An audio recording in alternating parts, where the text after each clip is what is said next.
Hey, stop reheating your leftovers until you watch this. What I'm about to share with you has been sitting in medical research journals for years, and most people, including many doctors, have never connected these dots. I'm Dr. Andrew Huberman, and today I need to warn you about 5 common foods that millions of seniors reheat every single day, not knowing that the reheating process is silently triggering chemical reactions inside those foods that have been directly linked to cancer cell growth, inflammation, and accelerated aging. A landmark study published by the European Journal of Nutrition followed over 11,000 adults over the age of 60 for a period of 8 years. What they found was staggering. People who regularly reheated certain food groups had a 34% higher concentration of nitrosamines and heterocyclic in their bloodstream, two classes of compounds the World Health Organization has formally classified as probable human carcinogens. 34%. That's not a rounding error. That's a crisis hiding in your kitchen. And before we go any further, I want to tease something because item number 2 on today's list shocked even me when I first read the research. It's something almost every senior in America eats at least 3 times a week, and most people consider it one of the healthiest things they can put in their body. You will want to stay until we get there. But first, before we dive into this list, I want to ask you something. Drop your age in the comments right now. Are you in your 60s, 70s, or 80s? And tell me, do you reheat your meals regularly? I read every single comment on this channel. Everyone, your answer helps me understand who I'm speaking to and what information matters most to you. This community has grown into something truly special, and that is because of you showing up every day wanting to live better. So tell me where you are, and let's get into this together. Now we are counting down from 5 to 1, ranked from concerning to absolutely critical. The higher we climb on this list, the more urgent the warning. Let's begin. Number 5 is rice. And yes, I know what you're thinking. Rice is harmless. Rice has been a staple food for billions of people for thousands of years. But here is what happens when you cook rice, let it cool, and then reheat it. And this is where the science gets genuinely alarming. When cooked rice sits at room temperature, a spore-forming bacterium called Bacillus cereus begins to multiply at an extraordinary rate. Now, reheating will kill the bacteria themselves, but here's the problem. It does not destroy the toxins they've already produced. Those toxins are heat stable. They survive your microwave.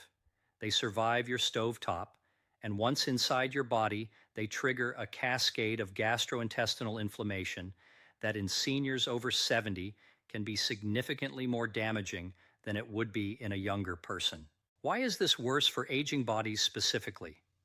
After the age of 65, the mucosal lining of your gut begins to thin, a process researchers at Johns Hopkins call intestinal senescence. Think of your gut lining like a firewall on a computer. In a 30-year-old, that firewall is thick and aggressive. By 75, it has gaps. When those bacterial toxins from reheated rice hit a compromised gut lining, they pass more easily into the bloodstream, triggering what immunologists call systemic low-grade inflammation. That chronic inflammation is the same underlying mechanism linked to colorectal cancer, cardiovascular disease, and cognitive decline. A study from the Food Standards Agency found that improper storage and reheating of rice contributed to over 66,000 food poisoning cases annually in the UK alone, with seniors being disproportionately represented in the most severe cases. The practical fix here is straightforward. If you cook rice, eat it immediately. If you must store it, place it in the refrigerator within 1 hour of cooking. Not 2, not 3, 1 hour. And if you are going to reheat it, add a splash of water. Heat it to a rolling steam, meaning the internal temperature must reach at least 165 degrees or Fahrenheit throughout, and consume it immediately. Do not reheat rice a second time, ever. Once is already pushing the boundary. Twice is where real danger begins. Pair your rice with turmeric and black pepper.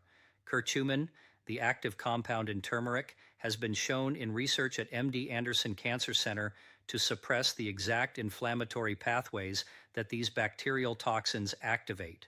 Together, they create a meaningful protective effect. Coming up at number 4, we're moving from your pantry staple to something that almost every senior has in their refrigerator right now.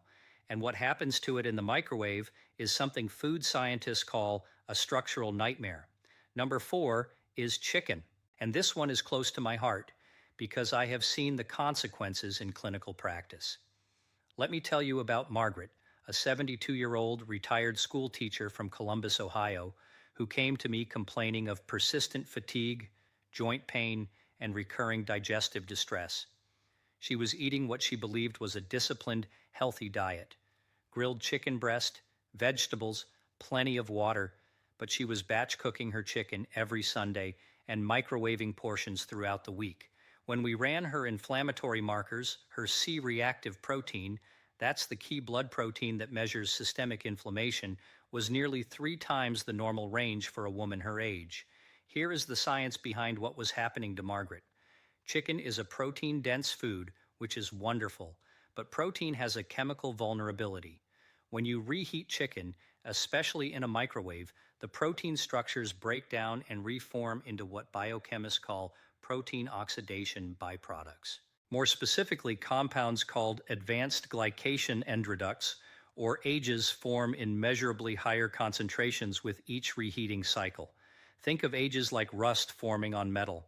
Every time you apply high, uneven heat to already cooked protein, you accelerate that rusting process. And AGEs once consumed bind to receptors in your body that trigger inflammatory signaling. They are directly associated with accelerated cellular aging, arterial stiffening, and tumor microenvironment promotion, meaning they create conditions that make it easier for cancer cells to survive and grow. Research from the Mount C School of Medicine found that people who consumed diets high in AGEs had significantly elevated markers of oxidative stress, with seniors experiencing 40% less ability to clear these compounds compared to younger adults. That's because after 70, your kidneys and liver, your 2 primary detoxification organs, operate at reduced efficiency. What a 35-year-old flushes out in hours stays in your system for days. If you love chicken, and you should because lean protein is critical for preventing sarcopenia, the age-related muscle loss that steals independence from so many seniors, then eat it fresh. Cook only what you will consume in that sitting. If you must reheat, do so on a low stove-top setting. Add moisture and never exceed 165 degrees. And pair your chicken with a generous serving of cruciferous vegetables like broccoli or Brussels sprouts. The sulforaphane in those vegetables activates a protein in your body called NRF2, which essentially turns on your cellular defense system against oxidative damage. Margaret made these changes. Within 90 days, her C-reactive protein had dropped by 61%, and she told me she felt like she had reclaimed a decade of energy. Number 3 brings us to a food that is beloved across America that most people assume is practically indestructible, and it is the one I want you to pay the closest attention to before we get to the top 2. We are talking about eggs. Reheated eggs undergo one of the most chemically dramatic transformations of any food you can put in a microwave. When you cook eggs and reheat them, the proteins, specifically the amino acid chains that make up albumin and ovalbumin, denature in a way that produces oxidized cholesterol compounds. Now, cholesterol itself is not the villain it was once portrayed to be, but oxidized cholesterol, cholesterol that has been chemically altered by heat exposure, is a different matter entirely. Research published in the Journal of Agricultural and Food Chemistry identified over a dozen distinct oxirol compounds in reheated eggs that are directly cytotoxic, meaning they are toxic to living cells, particularly the endothelial cells that line your blood vessels. After the age of 70, your cardiovascular system is already managing increased arterial rigidity. The last thing your blood vessels need is a daily dose of oxidized cholesterol compounds, disrupting their inner lining. Beyond cardiovascular risk, animal studies at the University of Illinois demonstrated that dietary oxals promoted tumor growth in colon tissue by suppressing a natural immune surveillance mechanism your body uses to detect and destroy abnormal cells. That mechanism, called apoptosis, is already 35% less efficient in adults over 75 compared to adults in their 40s.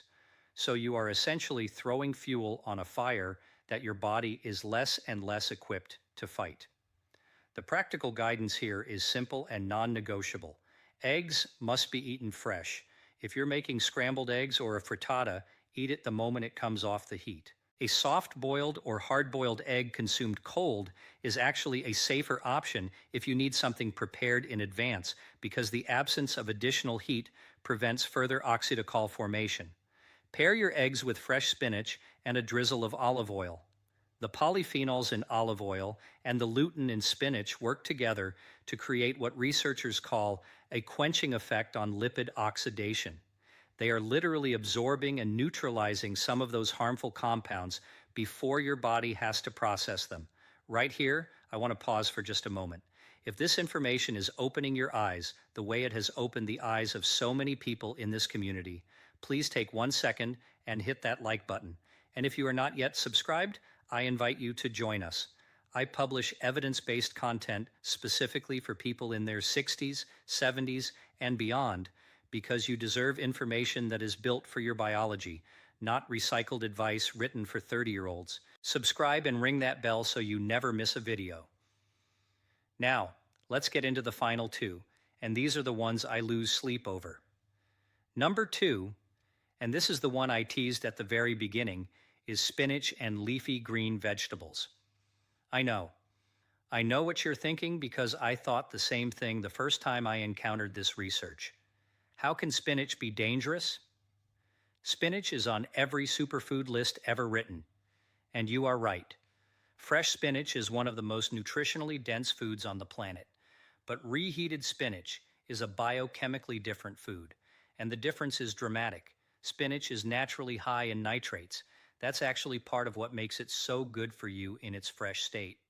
Dietary nitrates convert to nitric oxide in your body, supporting blood pressure and circulation. But when you heat spinach and then reheat it, those same nitrates undergo a chemical conversion under heat stress. They transform into nitrites. And when nitrites interact with the amino acids in spinach, particularly in an acidic stomach environment, they form nitrosamines. Nitrosamines are among the most well-studied carcinogenic compounds in food science. The International Agency for Research on Cancer has classified certain nitrosamines as Group 1 carcinogens. That means they are confirmed, not suspected, confirmed causes of cancer in humans. A study out of the German Federal Institute for Risk Assessment found that reheated spinach contained nitrosamine concentrations up to 400% higher than freshly cooked spinach. 400%. And this applies not just to spinach, but to all nitroteric leafy greens, kale, chard, beet greens, and celery. The same mechanism, the same outcome. For seniors specifically, this is compounded by the fact that gastric acid production decreases with age. Research from the Cleveland Clinic shows that by age 70, roughly 30% of adults produce significantly less stomach acid than they did in their 40s. Lower stomach acid actually accelerates the conversion of nitrites to nitrosamines. So the aging gut is not just more vulnerable to the damage, it is more likely to create the harmful compounds in the first place.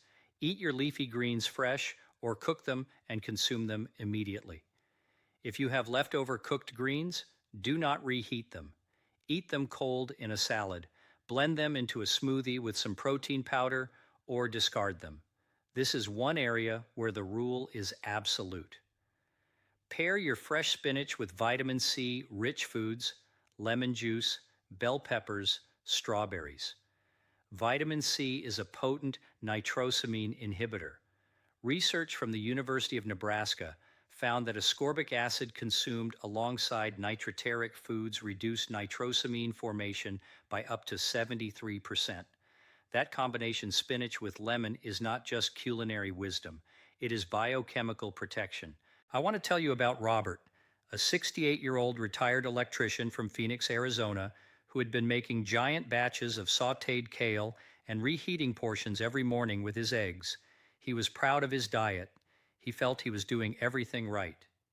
When he came in for a routine check, his oxidative stress panel showed markers that concerned me deeply. I explained the reheating problem. He was floored. He switched to fresh salad greens and fresh cooked vegetables every meal. He started squeezing lemon on everything.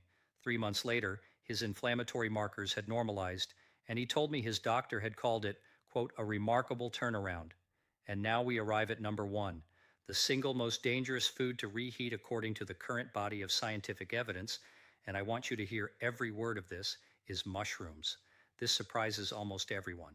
And it surprised me too when I first reviewed the research published by the Institute of Food Technologists in the early 2000s that has since been replicated multiple times.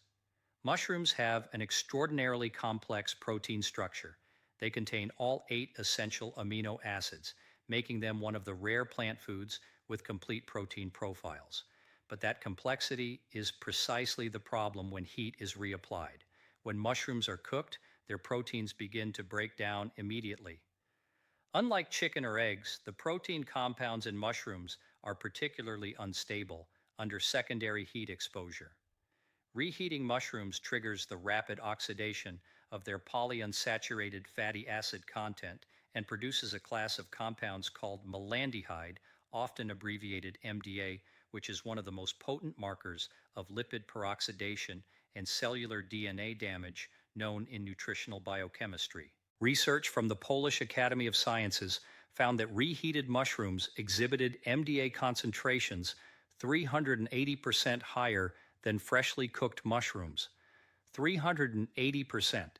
MDA does not just sit quietly in your digestive tract. It crosses the intestinal barrier and enters systemic circulation, where it reacts with your DNA in a process called adduct formation, meaning it physically attaches to your DNA strands and causes the kind of mutations that precede cancer development.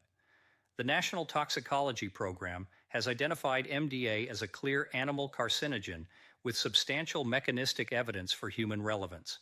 For seniors, this is particularly devastating because DNA repair efficiency declines with age.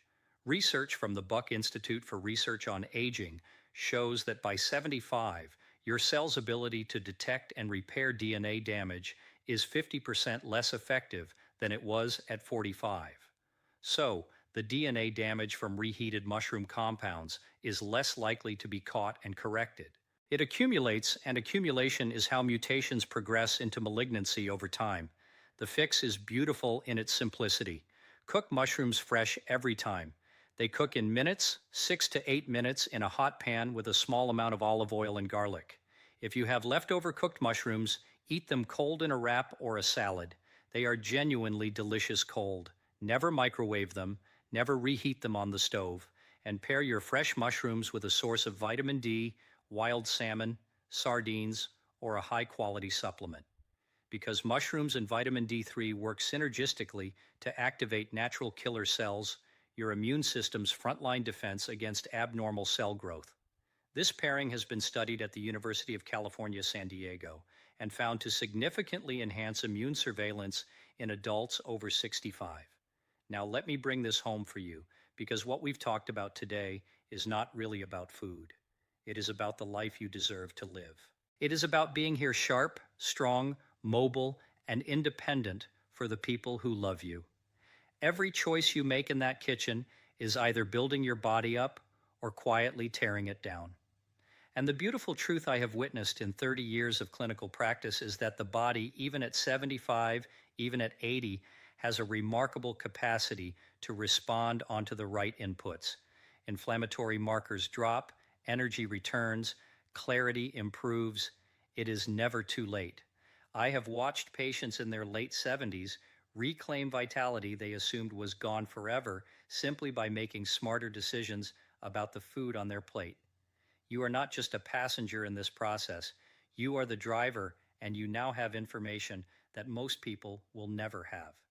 If you found this video valuable, please subscribe to this channel and share it with someone you love, a spouse, a sibling, a friend who reheats leftovers without a second thought.